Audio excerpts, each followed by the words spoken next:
السلام علیکم ورحمۃ اللہ وبرکاتہ۔ بسم اللہ الرحمن الرحیم۔ صلی اللہ علی النبی الامی و آلہ صلی اللہ تعالی علیہ وسلم۔ صلاۃ و سلاما علیک یا رسول اللہ صلی اللہ تعالی علیہ وسلم۔ دیکھیے، ایک مسئلہ ہے، اور وہ مسئلہ یہ ہے کہ جب امام صاحب نماز پڑھا رہے ہوتے ہیں تو وہ اگر رکوع میں چلے جاتے ہیں یا سجدے میں چلے جاتے ہیں یا قعدے میں ہوتے ہیں، تو اب کہ پیچھے سے کوئی شخص آتا ہے اور اگر امام صاحب کو اس نے رکوع میں پایا تو وہ اللہ اکبر کہتا ہوا بنا قیام کیے رکوع میں چلا جاتا ہے،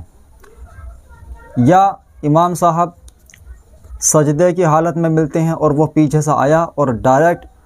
اللہ اکبر کہتے ہوئے سجدے میں چلا گیا، یا امام صاحب قاعدے میں ملتے ہیں تو وہ شخص یعنی وہ آتا ہے اور اللہ اکبر کہتے ہوئے قاعدے میں چلا جاتا ہے، رکوع میں،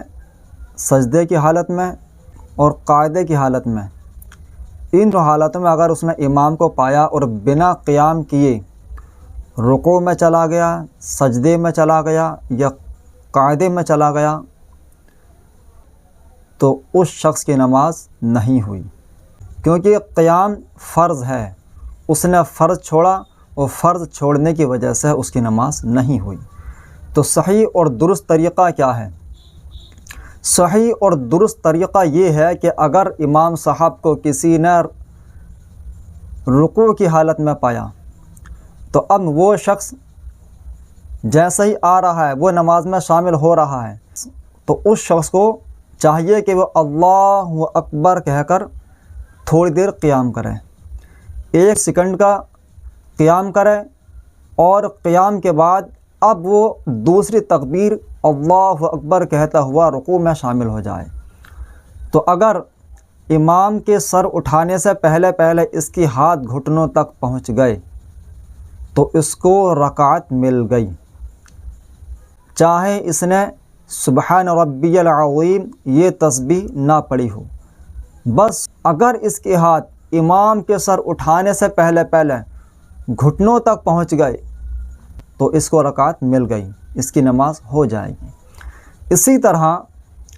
اگر امام کو سجدے میں پایا تو اب اس کو چاہیے کہ اللہ اکبر کہنے کے بعد 1 سیکنڈ کا قیام کرے،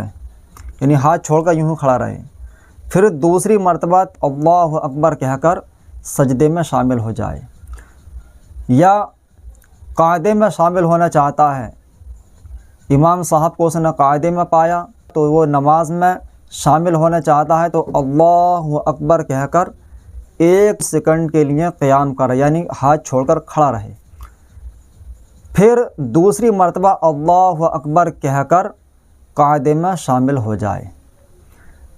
اگر جو مقتدی بعد میں آیا، امام کو رکوع میں پایا یا سجدے میں پایا یا قاعدے میں پایا، ان صورتوں میں اس کو اللہ اکبر کہہ کر قیام کرنا فرض ہے،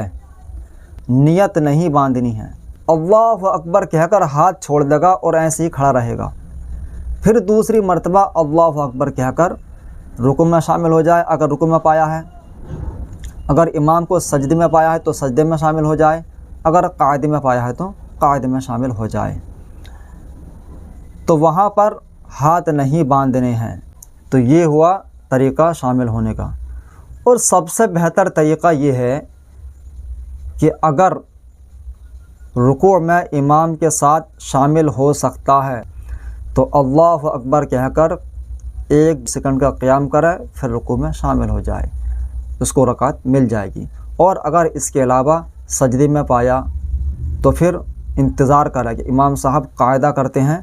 تو اب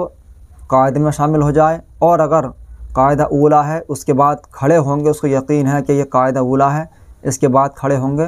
تو اس کو چاہیے کہ وہ امام صاحب کے تیسری رکعت کے کھڑے ہونے کا انتظار کرے اور پھر اللہ اکبر کہہ کر نیت باندھ کے شامل ہو جائے۔ ایک اور مسئلہ ہے، وہ یہ ہے کہ دیکھا جاتا ہے کہ بعض حضرات آتے ہیں اور امام صاحب کو رکوع میں پاتے ہیں اور کھڑے ہو کر منہ سے نیت کہنا شروع کر دیتے ہیں کہ نیت کہ میں نے 4 رکعت نماز ظہر کی واسطہ اللہ تعالیٰ کے، اتنا وہ کہتا ہے، اتنے ہی امام صاحب رکوع سے سر اٹھا لیتے ہیں، وہ رکعت چھوڑ دیتا ہے۔ تو یہ جائز نہیں ہے، کیونکہ